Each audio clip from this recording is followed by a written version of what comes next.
Cada 19 de marzo arden en Valencia más de 380 fallas.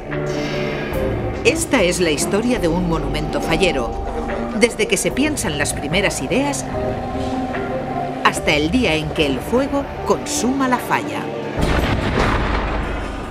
El tema que hemos escogido en el taller para la falla de este año va sobre los frikis. La idea bàsica és que tots podem ser frics en algun moment de la nostra vida.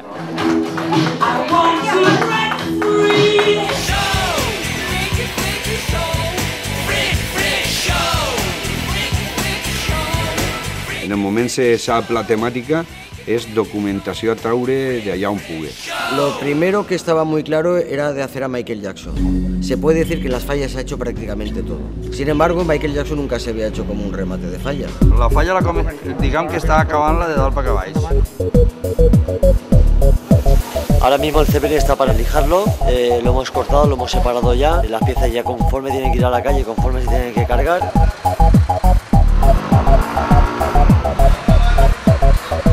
Tirarle y papam, ya está.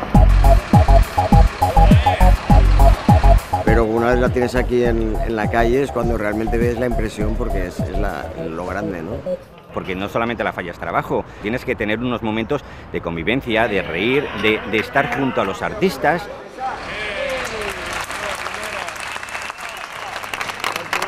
Segundo premio para la falla Plaza de Nachordana.